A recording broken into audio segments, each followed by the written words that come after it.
Muchas gracias, Jenny, y gracias a Charo de nuevo por hacerme partícipe de este grupo esta tarde. Para mí tengo que reconocer que fue así entre sorpresa y alegría cuando recibí la invitación de parte de Charo. Eh, Así que estoy feliz por falsa claridad.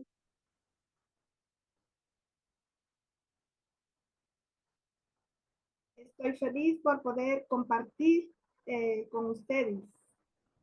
Eh, Primero quiero asegurarme de que se escucha bien, eh, que, me están, que me están escuchando. Ok, bueno.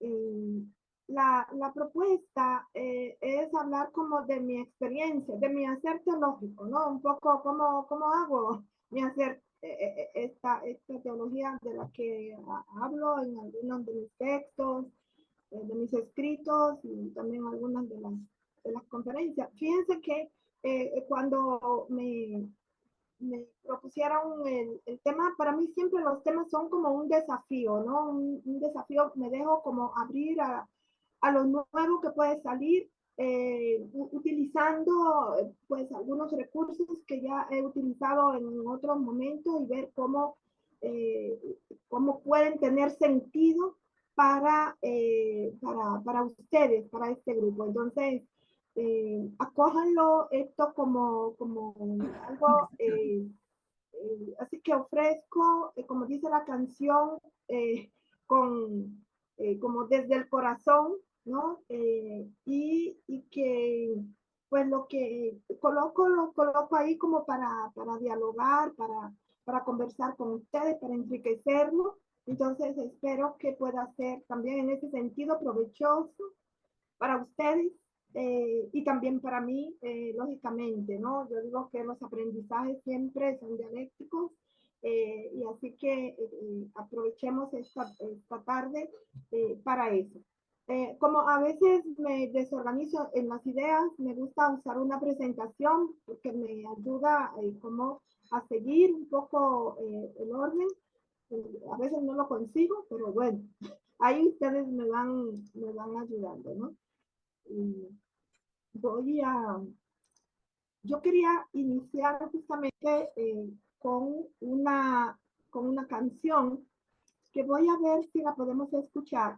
Eh, Jenny intentó ahora poner una canción y yo por lo menos no escuchaba. Así que ustedes me avisan. Yo quisiera que mientras escuchamos la canción, que hagamos un ejercicio con nuestros propios cuerpos ahí. Vamos a colocarnos en una postura ahí lo más cómoda que podamos, ahí donde están, donde estén. Y vamos a como intentar así como relajarnos, aflojar nuestros cuerpos, nuestros hombros. Si queremos, cerramos los ojos, si nos parece bien, y escuchamos la canción. Aquí, esta canción, vengo justamente a ofrecer mi corazón. No es un video, así que solo se escucha la canción, por lo tanto nos sirve esto, cerrar los ojos, nos vamos solo a escuchar. Se escucha.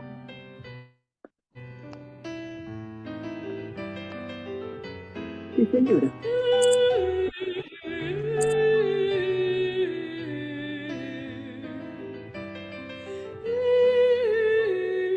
¿Quién dijo que todo está perdido? Yo vengo a ofrecer mi corazón. Tanta sangre que se llevó el río. Yo vengo a ofrecer mi corazón. No será tan fácil, ya sé qué pasa.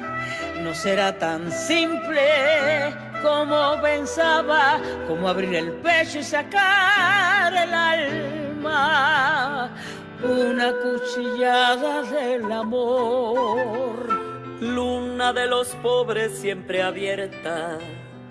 Yo vengo a ofrecer mi corazón como un documento inalterable. Yo vengo a ofrecer mi corazón y uniré las puntas de un mismo lazo. Y me iré tranquilo, me iré despacio, y te daré todo y me darás algo, algo que me alivie un poco más. Y cuando no haya nadie cerca o lejos, yo vengo a ofrecer mi corazón. Cuando los satélites no alcancen, yo vengo a ofrecer mi corazón. Y hablo de países y de esperanzas, hablo por la vida, hablo por la nada, hablo de cambiar esta nuestra casa, de cambiarla por cambiar no más. ¿Y quién dijo que todo está perdido? Yo vengo a ofrecer mi corazón. ¿Quién dijo que todo se ha perdido? Yo vengo a ofrecer mi corazón.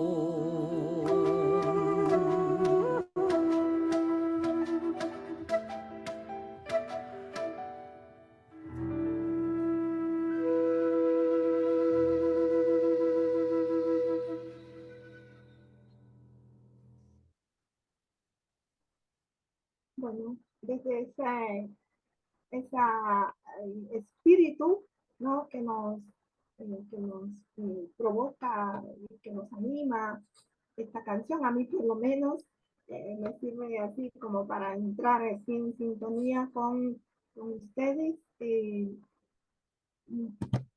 Vamos a ofrecer esto que traemos con la pretensión, ¿verdad?, de invitarlas a una conversación que yo la califico o deseo, ¿verdad?, que sea una conversación potenciadora desde una propuesta de teología feminista afro, ¿no?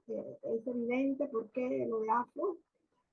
Así que al mismo tiempo intenta hacer crítica al colonialismo y una mirada ética liberadora, ¿no? Entonces, con esta pretensión, coloco al mismo tiempo como los conceptos, los principales conceptos que en este momento de mi vida me están sirviendo, me están acompañando en mi hacer teológico, ¿no?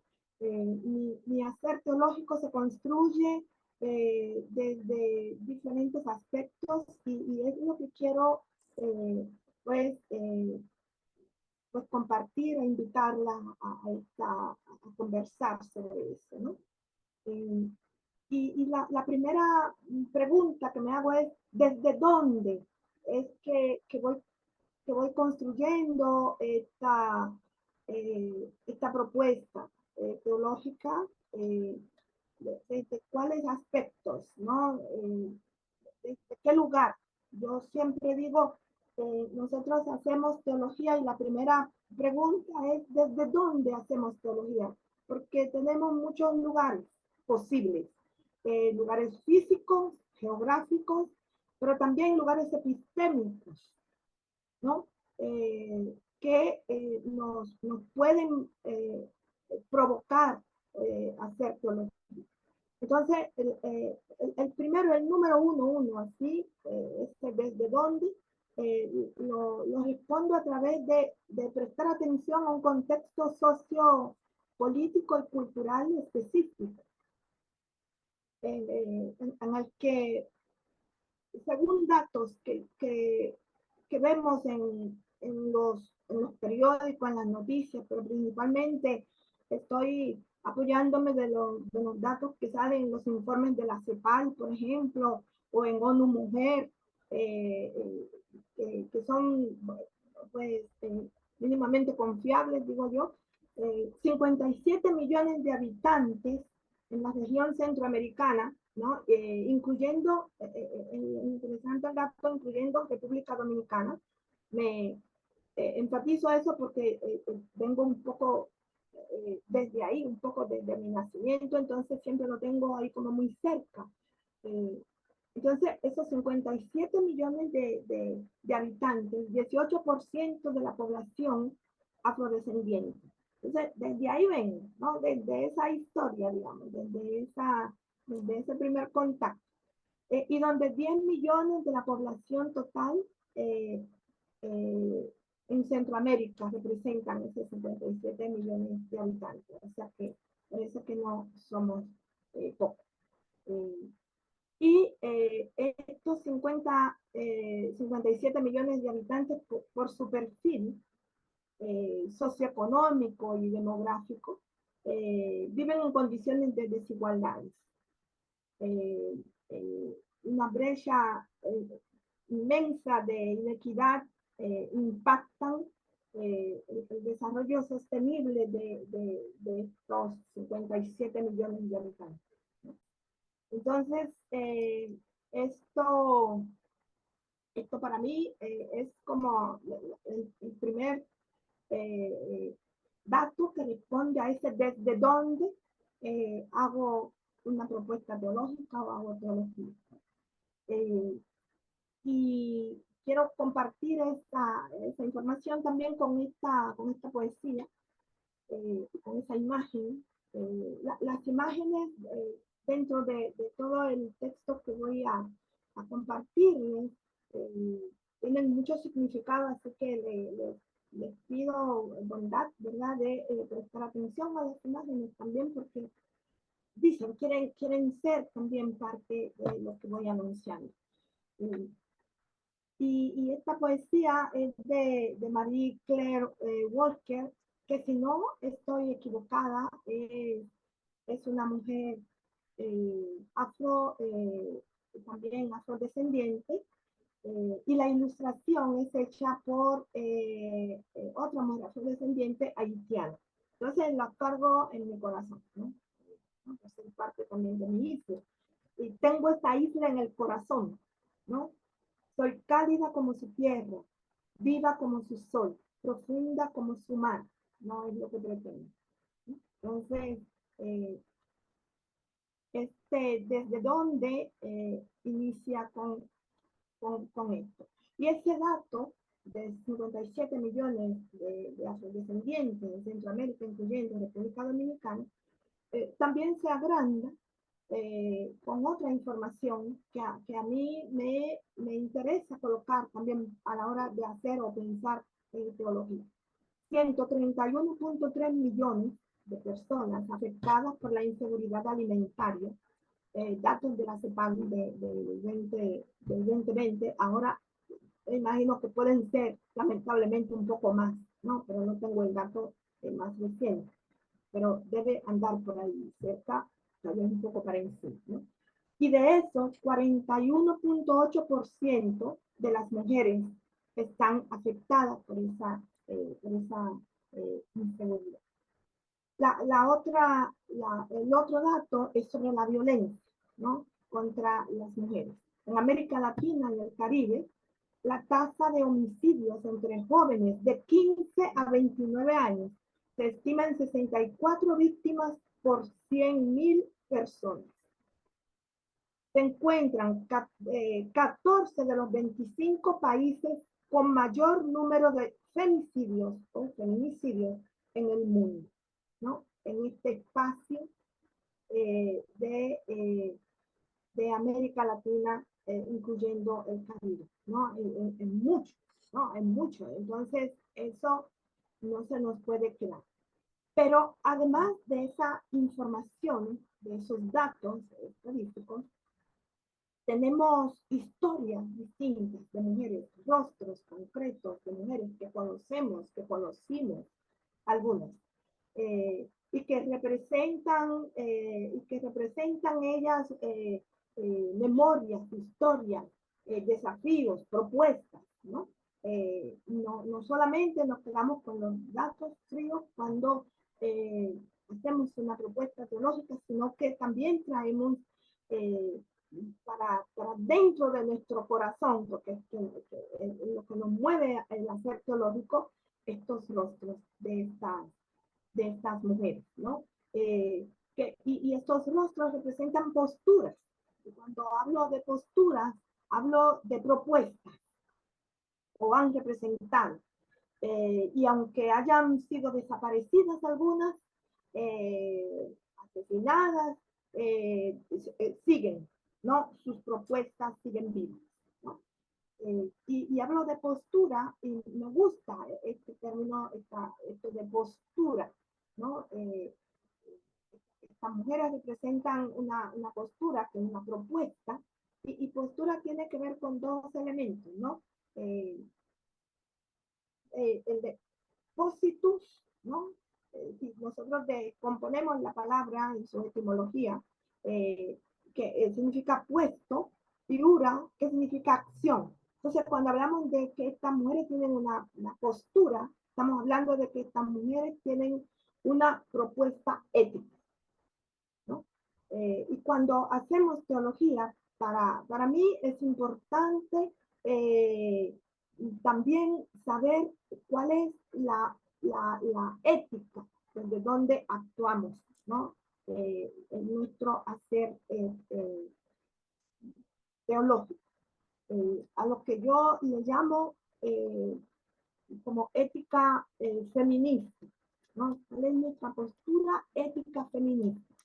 Y yo así como en principio es una postura ética que nos permite primero dilucidar lo que se oculta, no solamente en las narrativas teológicas, ya sea bíblica o fuera de la Biblia, sino también lo que se oculta a nivel de lo social, a nivel de las sociedades, de las culturas inclusive también, ¿no? Ética feminista que tiene que ver también con nombrar lo silenciado, ¿no? Lo que ha sido silenciado, lo que ha sido obligado a callar, y también con pronunciar lo impronunciable. Entonces son tres elementos para mí importantes cuando hablamos de esta postura, y ya vimos que cuando hablo de postura, hablo de ética, ¿no? Porque tiene que ver con acción, ¿no? Esa postura tiene que ver con eh, una acción. La ética tiene que brotar, ¿no? De la base última de la existencia humana. No deben estar conflictos. Además, que no reside en la razón, como siempre se ha pretendido a nivel del pensamiento occidental.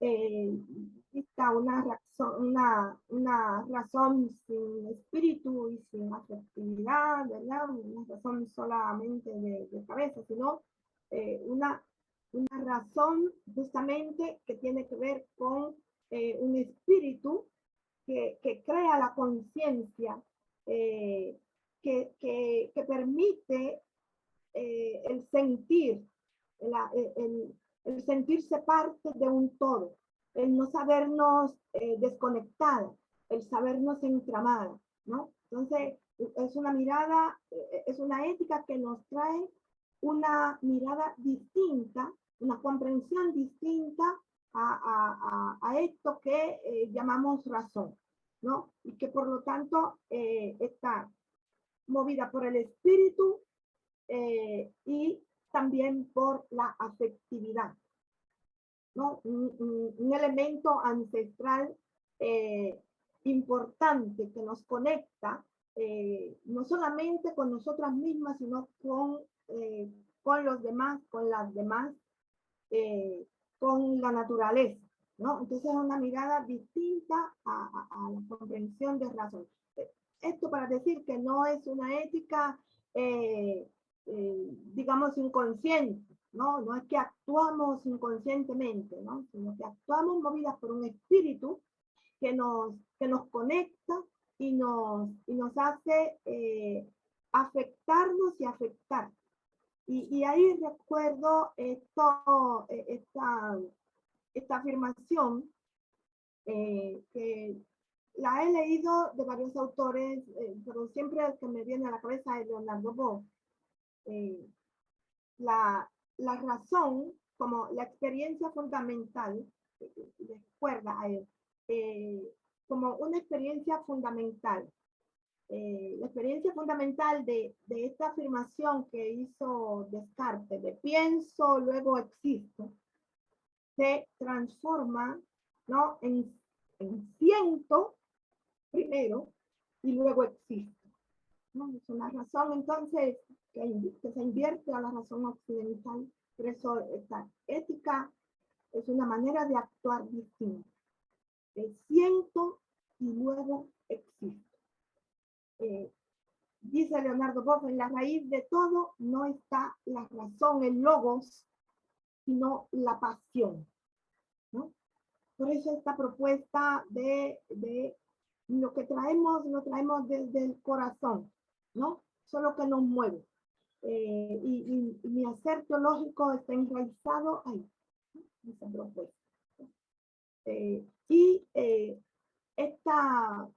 Ese posicionamiento ético, entonces, que nos permite esta razón pensada de esa manera, nos lleva, como dice la Ivonne Guevara, que ustedes conocen muy bien, y esta afirmación a mí me gusta mucho también recordarla, de la Ivonne Guevara, pensar desde la experiencia de un cuerpo ubicado en un tiempo y en un espacio, en contacto con otros cuerpos, un cuerpo que muestra sus relaciones y que reconoce diversidad, ¿no?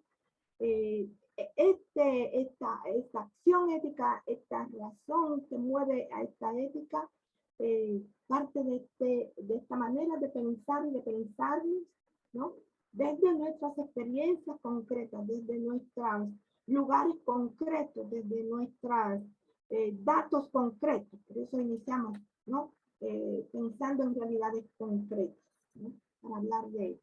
Entonces, cuando hablamos de ética, a la hora de hacer la teología que proponemos, nos cuidamos de no confundir ética con moral, que muchas veces, ¿no?, la podemos, ¿no?, como entremezclar, aunque son términos considerados sinónimos, ¿no? La moral se origina de la raíz mons, las costumbres, las tradiciones, las normas, y por lo tanto las tablas concretas de valores y los códigos de conducta de las sociedades, los hábitos y leyes preestablecidos, ¿no? Tiene que ver con lo que se debe hacer, ¿no?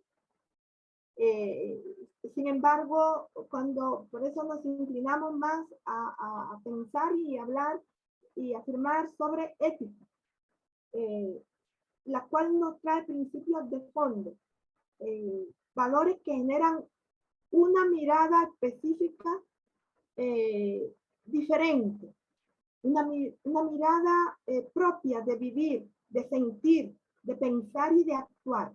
Tiene que ver con el ser de una persona, la ética, ¿no?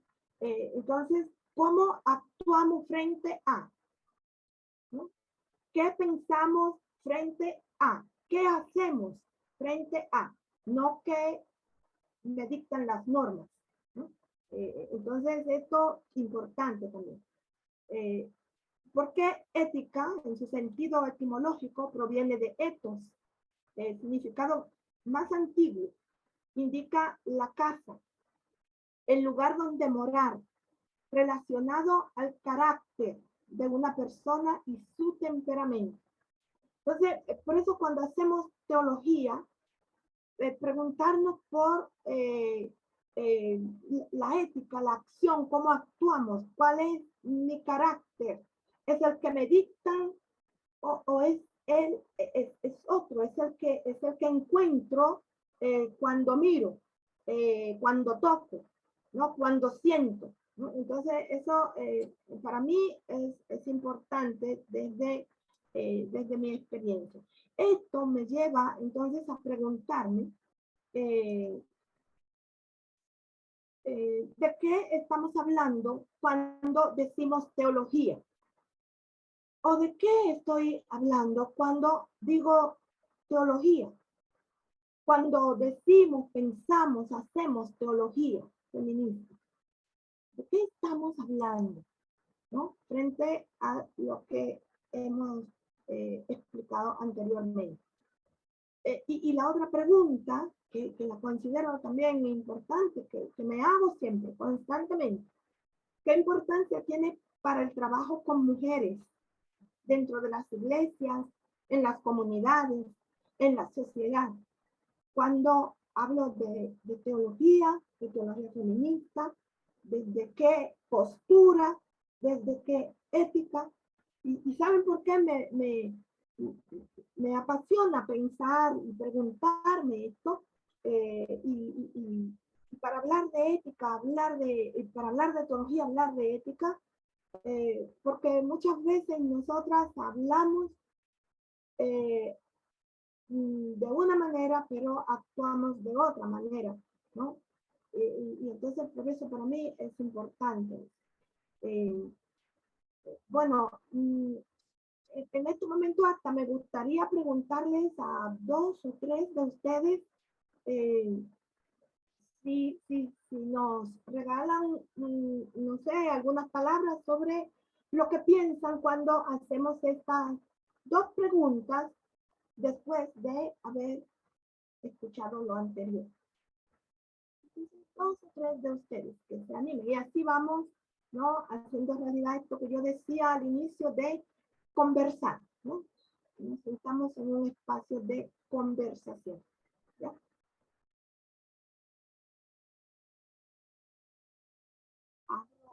Abro el micrófono para usted.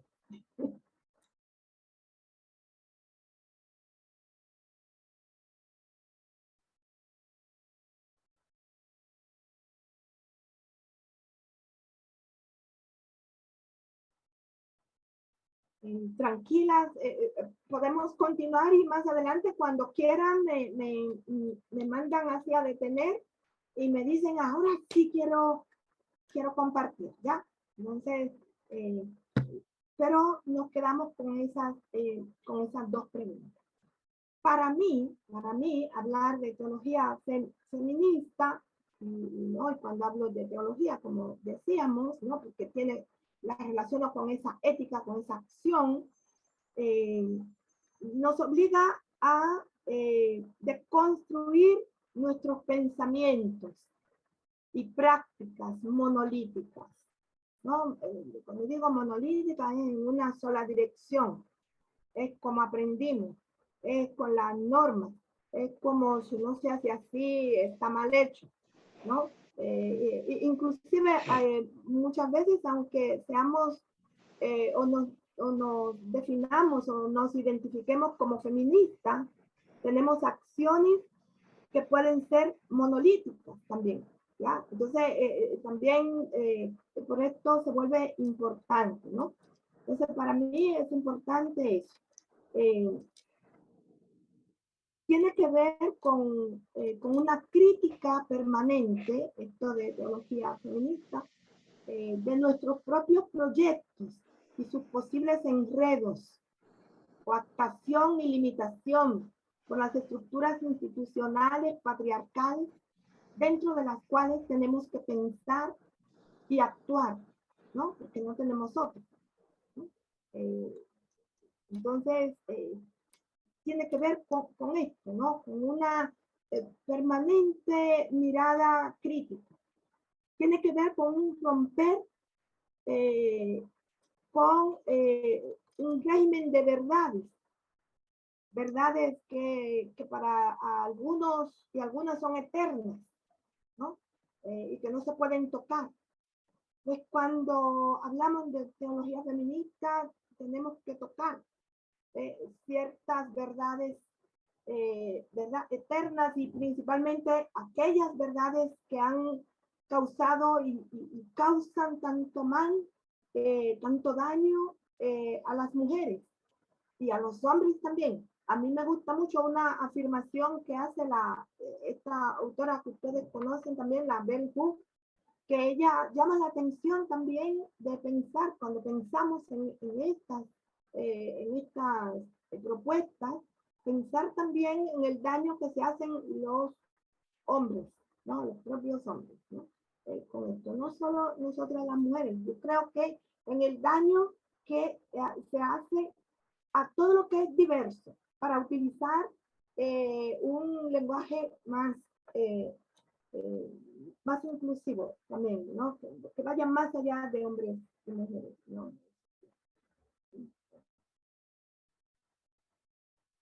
De ahí que me gusta mucho una definición que hace la teóloga que ustedes conocen también, Pilar Aquino, que dice que la teología feminista, entonces, se relaciona con la formulación de un discurso que propone expresar las vivencias que las mujeres tienen sobre Dios, desde sus propios cuerpos. ¿Cuáles son las vivencias que las mujeres tienen sobre Dios desde sus propios cuerpos, desde sus propias experiencias, ¿no? Corpóreas, ¿no? Y a lo que Ivonne Guevara nos llama a la atención que la palabra Dios esconde un juego complejo de experiencias mezcladas en nuestro cotidiano por los aportes de la cultura y por nuestra experiencia personal, ¿no? Entonces, también como un cuidado a esta palabra de Dios, porque parece ser que cuando habla Dios, ya todo está dicho, ¿no? O en nombre de Dios, ¿sí? Entonces, cuando hacemos otra teología, nos gusta, disculpen, pensar en estas afirmaciones para poder pues aproximarnos a los resultados que tal vez queremos, ¿no? O a los efectos, o afectar y dejarnos afectar de la manera que queremos, ¿no? Por eso, hablar de esta teología nos recuerda mucho a esta afirmación que hace la Bell Hooks cuando afirma sobre el significado del pensamiento crítico, porque hablar de esta teología feminista de esta manera nos permite pensar de otra manera, no igual. Por eso tiene que ver con un pensamiento crítico. El anhelo de saber, de comprender cómo funciona la vida, es el motor del pensamiento crítico. Por eso está como por detrás de esto. Un pensamiento que nos genera y nos propone una mirada distinta, una mirada crítica sobre las realidades patriarcales que han sido sustentadas por un pensamiento teológico, ¿no? Esas realidades patriarcales, por un pensamiento teológico occidental y blanco, ¿no? Entonces, cuando hablamos de esta teología, de este hablar de Dios desde nuestra experiencia, como dice Pilar Aquino y también Ivonne Guevara, nos lleva a este tipo de mirada, o este tipo de mirada nos lleva a hacer este tipo de teología, que es una teología, como vamos a ver al final, es cuestionadora, ¿no? Cuestiona esas realidades patriarcales que han sido normatizadas y normalizadas. Entonces, cuando yo hago teología, yo tengo presente estas realidades, ¿no? Estas realidades que me permiten al mismo tiempo esta mirada crítica a este pensamiento teológico, me permite al mismo tiempo de construir un tipo de pensamiento que es un pensamiento colonial que se ha también instaurado en nosotras muchas veces, aunque seamos feministas, ¿no? Y que muchas veces puede ser también racista, ¿no? Este pensamiento colonial que sostiene, ¿no? También sostenedor del racismo. Y eso es lo que me permite a mí, ¿no? hacer una teología feminista que no sea solamente feminista como título, sino también afro, porque se vuelve una teología cuestionadora a las realidades que viven las mujeres afrodescendientes y las mujeres también de otros pueblos, ¿no? De los pueblos originarios, frente a ese pensamiento teológico patriarcal, occidental, blanco, que, ojo, puede también estar presente ese pensamiento dentro de los grupos que queremos una propuesta distinta. Por eso es que hay que estar como alerta a la existencia de este pensamiento y a lo que procuramos con la propuesta teológica. Cuando hago teología, estoy atenta a esto porque puedo también yo, desde mi hacer, descuidar la existencia de estas realidades patriarcales occidentales blancas y puedo ponerla en práctica silenciando o ocultándome detrás de un discurso liberador, pero con una práctica racista, machista, xenofóbica, ¿no? De ahí la importancia, ¿no? Entonces, esta teología que intento hacer,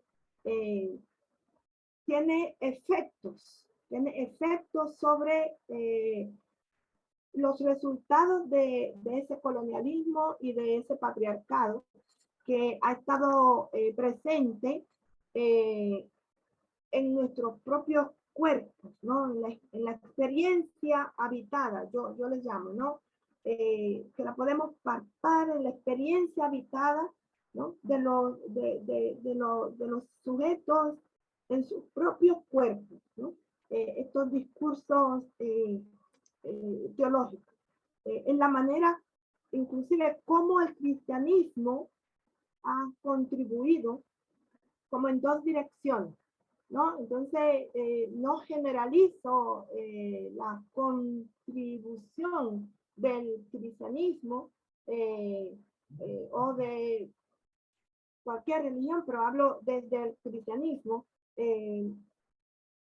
en dos direcciones, por lo menos en dos, yo digo por lo menos en dos, para no hacer así dualista. Por un lado, un cristianismo que ha hecho alianza y que hace constantemente alianza con un poder que es imperial, que es violento, que legitima y legitimó a través de la historia la esclavitud, que sigue legitimando la violencia, que sigue legitimando la xenofobia, y por otro lado, un cristianismo que nos inspira en un movimiento religioso alternativo, que nos inspira a una ética de la justicia, que nos inspira a una lucha por la equidad, ¿no? Por la igualdad, por el respeto, y que al mismo tiempo anima a la desobediencia de unas normas rígidas que nos paralizan, ¿no? Que nos paralizan. Por eso la importancia de la ética en mi hacer teológico, ¿no? En mi experiencia de hacer teología. Entonces, en la manera que se hace teología, en la manera que hago teología, y principalmente desde mi práctica, en la manera como leo la Biblia y cómo propongo leer los textos de la Biblia. Por lo tanto, esa postura ética en mi hacer teológico me permite una lectura de la Biblia que transita por los ámbitos de la interpretación, de una interpretación universal, tanto desde fuera de los textos como hacia adentro del texto, a un tipo de interpretación que tenga que ver con las realidades concretas desde donde leo el texto de la Biblia. ¿Ya? Entonces, por eso es que como la teología no solo es, para mí, no es solamente algo conceptual, sino es algo práctico. Por eso estoy insistiendo en la relación que tiene con la ética, ¿no? En cómo lo hago, ¿no? Cuando hago teología, ¿no? ¿Cómo lo hago? ¿Qué es lo que hago? ¿No? Bueno, entonces, por eso para mí, el hacer teología tiene que ver también con cómo leo la Biblia, ¿no? Y esto es importante.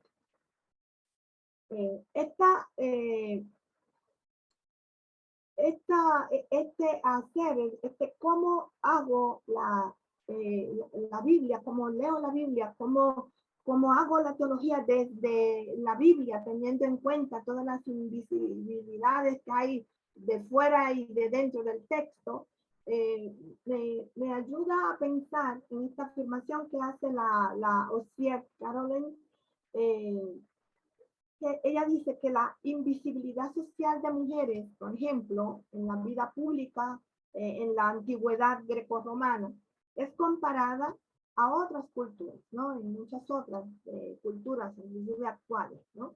Sin embargo, la invisibilidad social es conceptual, ella afirma. Esta existe en la mente de quienes articulan el ideal y puede no tener ningún parecido con lo que realmente está sucediendo. A mí me gusta esta frase, no porque las invisibilidades no sean reales, ¿no? Desde el punto de vista de la experiencia de nosotras como mujeres, como afrodescendientes, como mujeres de los pueblos originarios, sino porque las invisibilidades se sostienen muchas veces por quienes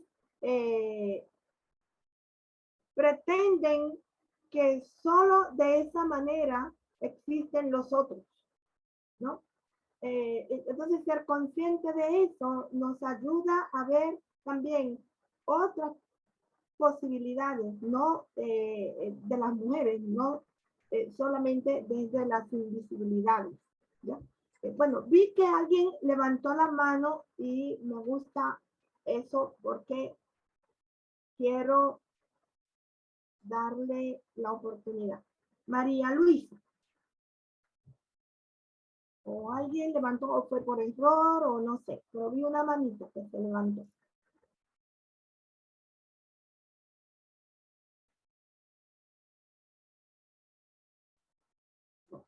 Seguimos. No tengan pena.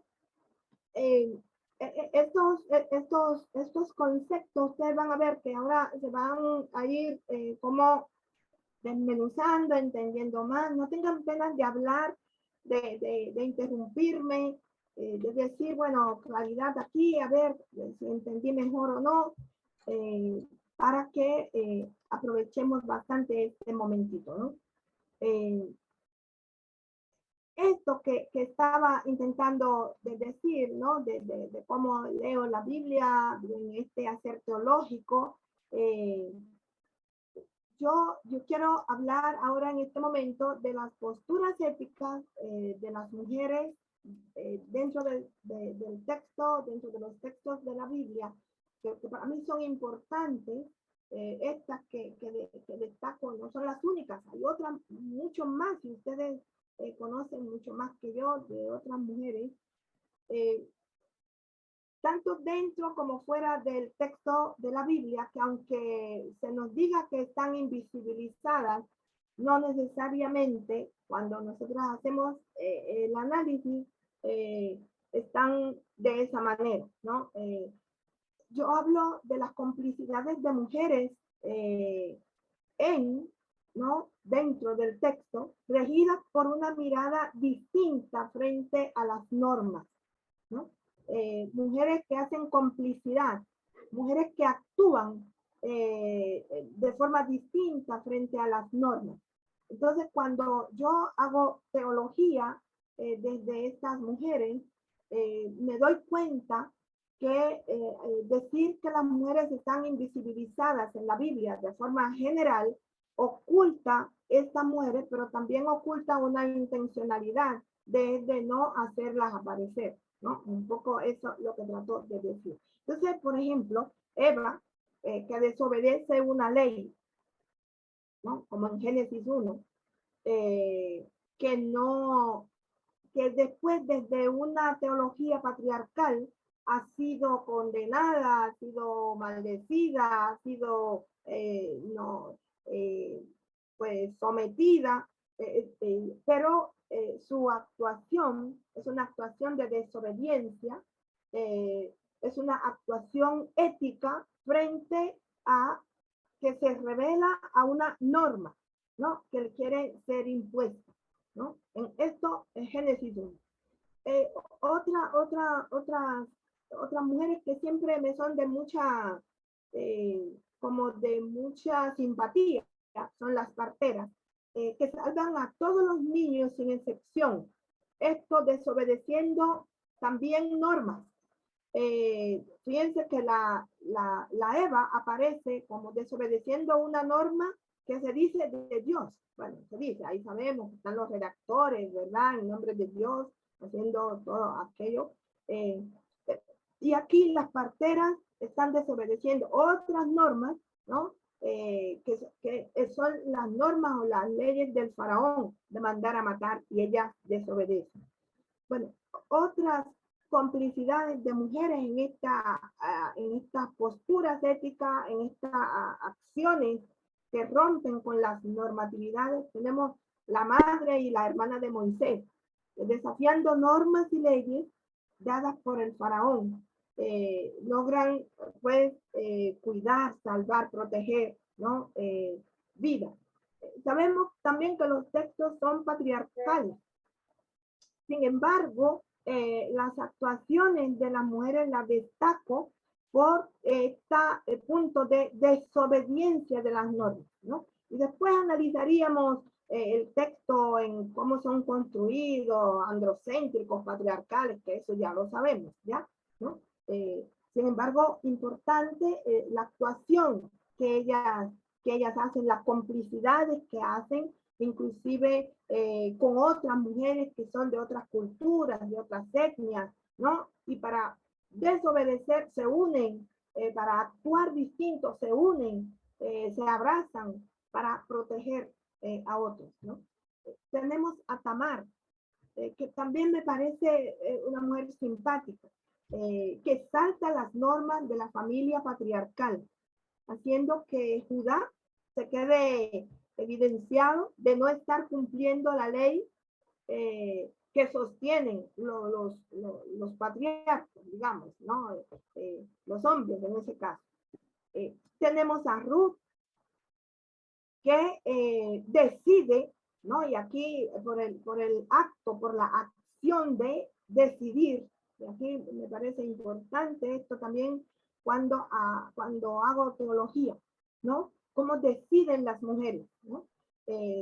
Decide acompañar a su suegra, Noemí, pudiendo haberse devuelto con su familia después de haber quedado viuda, como también decidió la otra nuera, digamos, ¿no? Ambas deciden, una decide acompañar, otra decide quedarse, pero ambas deciden. Esta acción de decidir, para mí, una acción ética, ¿no?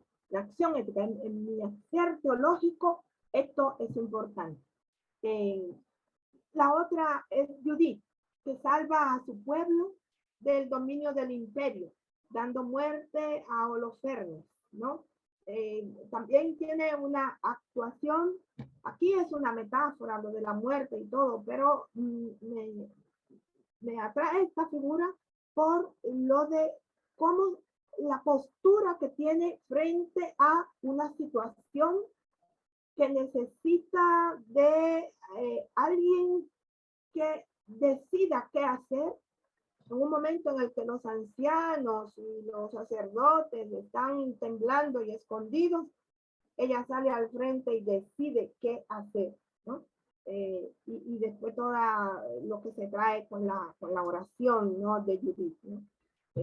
Esto para mí es magnífico para poner cómo tenemos ejemplos dentro de la Biblia y cómo desde mi acción y mi hacer teológico me alimento de estas figuras, ¿no?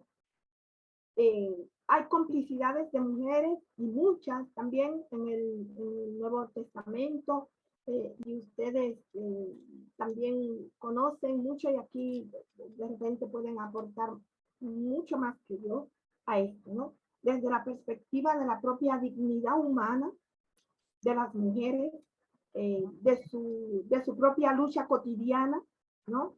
María, por ejemplo, ¿no? Aldeana, que vivió su confianza en Dios en medio de la dura tarea diaria. Ella conoce su lucha y sus sufrimientos. Sobrevivió a la violenta ejecución pública de su hijo. Ella es una compañera en el Calvario. Pero antes es una mujer, así como aparece en los evangelios sinópticos, ¿no? Con una postura también ética interesante, importante.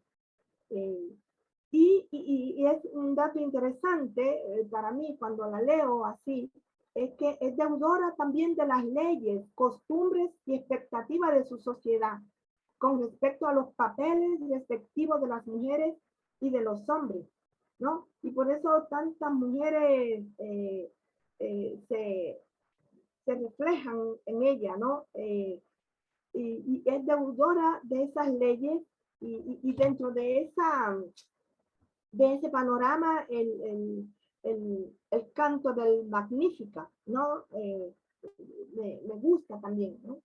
María expresa con ese canto el amor de Dios ante el sufrimiento y el dolor de las personas humildes, ¿no? O sea, cómo la acción ética no solamente tiene que ver con un para sí, ¿no? Sino que tiene que ver, es una acción ética que tiene que ver con un para otros, para otras también, ¿no? Entonces, como un hacer teológico que tenga en cuenta estas realidades, ¿no? Otra, dentro del Nuevo Testamento, que a veces se habla poco, y es la de la profetisa Jezabel, ¿no? Se tiene también una actitud ética, un actuar súper importante y que a mí me alimenta también en mi acción teológica. Aquí con Jezabel está el problema de la comunidad. Ella es profetisa y es probable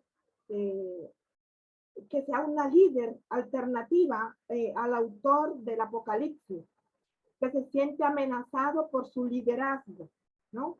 En este caso, Juan.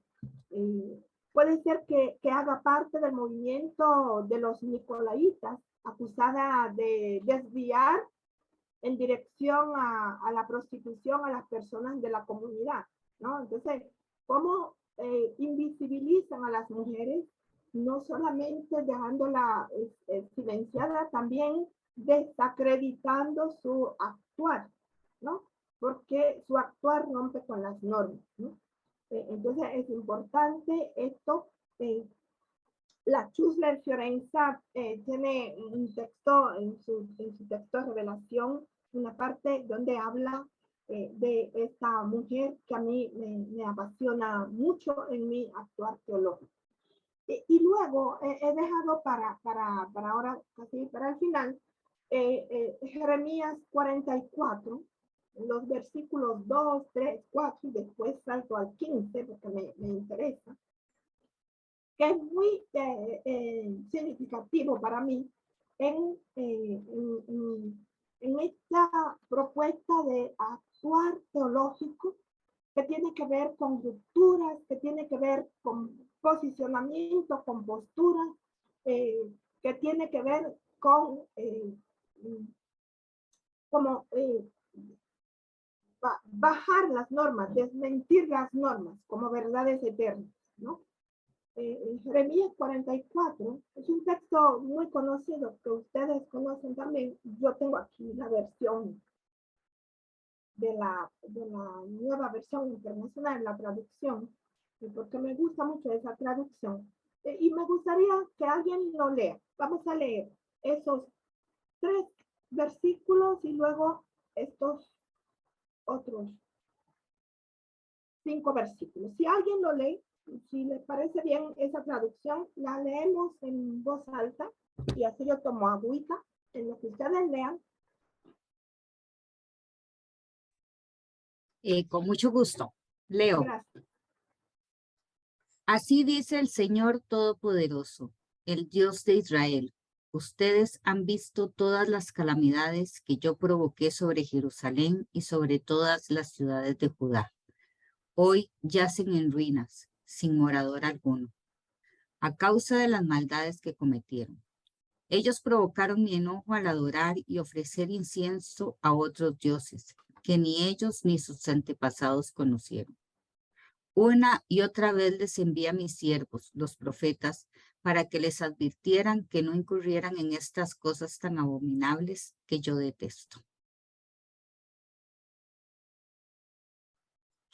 Entonces los hombres que sabían que sus esposas ofrecían incienso a otros dioses, así como las mujeres que estaban presentes, es decir, un grupo numeroso y todo el pueblo que vivía en la región sur de Egipto, respondieron a Jeremías: no le haremos caso al mensaje que nos diste en el nombre del Señor. Al contrario, seguiremos haciendo lo que ya hemos dicho. Ofreceremos incienso y libaciones a la Reina del Cielo, como lo hemos hecho nosotros y como antes lo hicieron nuestros antepasados, nuestros reyes y nuestros funcionarios en las ciudades de Judá y en las calles de Jerusalén. En aquel tiempo teníamos comida en abundancia, nos iba muy bien y no sufríamos ninguna calamidad. Pero desde que dejamos de ofrecer incienso y libaciones a la Reina del Cielo, nos ha faltado todo, y el hambre y la espada están acabando con nosotros. Y las mujeres añadieron: cuando nosotras ofrecíamos incienso y libaciones a la Reina del Cielo, ¿acaso no sabían nuestros maridos que hacíamos tortas con su imagen y que les ofrecíamos libaciones? Es un texto que a mí me parece muy simpático. Siempre que lo leo, yo me da un deseo de reír porque aquí hay hay algo así como muy chistoso, ¿no? Digamos, una teología. Estamos en Jeremías, es un profeta del siglo 7, ustedes saben, está... Jeremías no fue al exilio, sino que fue a Egipto, y está todo ese contexto, ¿verdad?, de la reforma de Josías y la fundación del judaísmo en su mayor potencia, ¿no? Como la formación de esta imagen de este Dios superpoderoso y único, ¿no? Frente a la devastación que debe haber de todas las otras maneras de adoración de divinidades cananeas distintas, en este caso como es la Reina del Cielo, ¿no? Que es opuesta al Dios super, Yahvé superpoderoso, y que es una divinidad respetada, reconocida por las mujeres del pueblo, también por algunos hombres, dice el texto, con la cual las mujeres tienen una relación cotidiana de confianza, muy cercana, ¿verdad? Hace parte de ella, pero viene aquel mensaje del profeta, supuestamente en nombre de Dios, para que ellas dejen de hacer sus adoraciones a la reina del cielo, ¿no? Aquí podríamos nosotros criticar, no estar de acuerdo con muchísimos aspectos del texto. Ahí tendríamos que dedicar un tiempo solo para analizar esos detalles exegéticos, pero lo que me interesa es destacar cómo en este texto se ve claro una imposición de una teología de un Dios poderoso, súper poderoso, que es afirmado como único. Y luego el deuteronomista lo retoma ahí, ¿verdad? Eso sabemos, como único posible frente al desmantelamiento de todos los otros formas de adoración a la divinidad, ¿no? Entonces, es como se le exige a las mujeres dejar sus costumbres, dejar de adorar. Yo, como cristiana, nosotros podemos decir que nosotros adoramos un solo Dios. Sí, pero decir eso, estamos dentro de un pensamiento único. Por eso yo decía, podemos ser feministas, podemos ser muy defensoras de todos los derechos, pero cuando estamos frente a esto, decimos, a cómo leemos la Biblia, decimos, no, el profeta tiene razón. Entonces digo yo, bueno, ¿por qué no miramos críticamente también la acción del profeta? Y miramos con atención la postura de las mujeres que dicen, mira, nosotros no te vamos a hacer caso a este mensaje que nos trae, lo sentimos, ¿no? No le haremos caso a ese mensaje que nos dice, y que nos dice que en nombre del Señor. No, es como que las mujeres lo evidencian, dice, mira, vete para allá tú con tu teoría, que no. Nosotras vamos a seguir haciendo lo que hacemos. ¿Por qué? Porque cuando hacemos eso no tenemos hambre. Punto. Aquí tenemos una teología de lo cotidiano, ¿no? Una teología de las necesidades, una teología que está conectada con los cuerpos concretos. Bueno, en la teología feminista, esto es lo que propone, una conexión, ¿no? de la divinidad, no desde lo conceptual, sino desde las experiencias concretas de las mujeres, ¿no? A todos los niveles, desde las experiencias concretas de las mujeres, en sus acciones éticas, posturas éticas, ¿no? A nivel social, a nivel político, a nivel cultural, a nivel religioso, ¿ya? Y eso me conecta entonces también con una propuesta feminista afro, ¿no? Que tiene que ver con mi cultura. Por eso me parece tan simpático este texto. Léanlo con detenimiento. A mí siempre, como les decía, me da risa de ver, o sea, en el buen sentido, cómo estas mujeres son valientes para decir no. No vamos a hacer lo que nos está mandando a hacer. Ellas deciden qué hacer. Por eso, la teología feminista cuestiona. Es una teología que cuestiona, es cuestionadora, ¿no? Cuestiona este pensamiento que a mí me gusta recordar de Aristóteles, esa división dualista, de cómo es que, según Aristóteles, hay dos polos, unos que gobiernan y otros que son gobernados, unos que son siervos y otros que son amos, ¿no? Esa es la normalidad. Pues estas mujeres cuestionan, ¿no? Esa normalidad. La teología feminista cuestiona esas normalidades que parecen que son eternas, ¿no? Que parecen que son de Dios, ¿no? Las doctrinas teológicas, y con esto ya voy finalizando, han regulado y legislado sobre las acciones de Dios en la tentativa de dejar más claro lo que no puede ser clarificado, ¿no? Según nos dice la Ivonne Guevara. Me encanta esa afirmación. Y se volvieron teologías patriarcales, dogmáticas, que redujeron la experiencia de Dios a un concepto, a un Señor todopoderoso, ¿no? Que tiene el poder sobre todos y en particular sobre las personas más pobres y entre ellas sobre las mujeres. Este Dios queda cuestionado. En ese texto de Jeremías me parece clarísimo, y también fuera del texto cuando hacemos teología feminista desde la experiencia concreta de las mujeres, ¿no? Las teologías afro, negra, feminista, desencubren la revelación de Dios en la vida de las mujeres empobrecidas, negras, indígenas, blancas, empobrecidas, en sus cotidianidades responsables. Por eso, la teología feminista, afro, es una teología que se hace desde una actuación ética. Por esa razón, entre otras razones.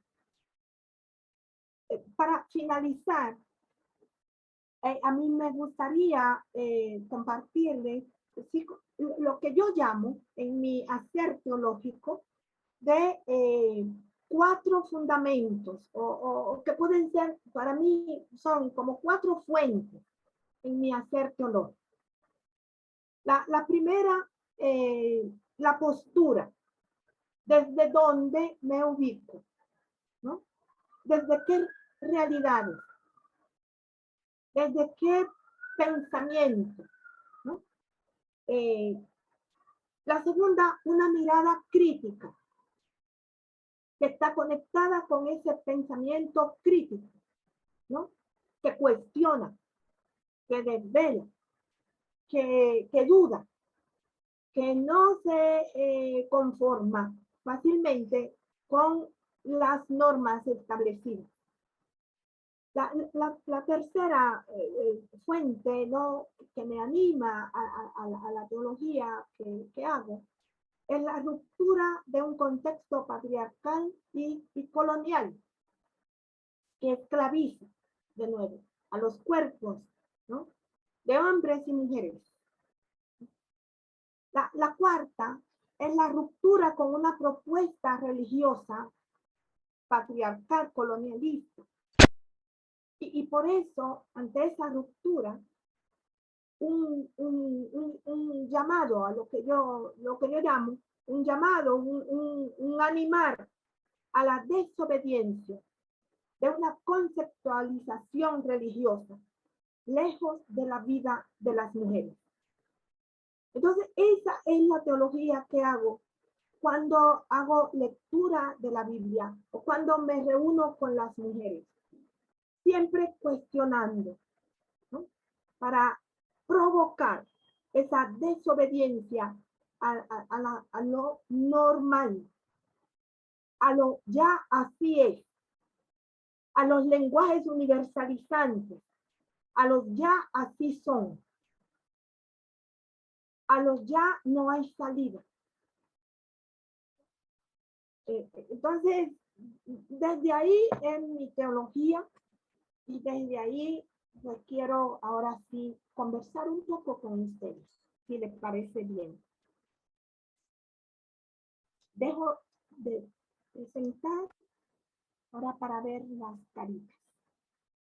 Muchas gracias, hermana Tirsa. Sí, entonces tenemos unos 10 minutos y abrimos entonces el micrófono para las que se animan a hacer las preguntas. Sé que el contenido ha sido amplio, habrán preguntas diversas, así que también pueden dejarlos por escrito o levantar la manito para verles y dar el pase, así podemos tener este diálogo para poder conversar mientras se animan. decirles que aquí hay una bella lista de diferentes lugares de Avyayala, hermanas de diferentes lugares, que he tomado nota y que nos anima siempre a verlas cada vez que nos encontramos. Así que desde ya este mensaje ha llegado a norte, centro y sur de nuestra madre tierra.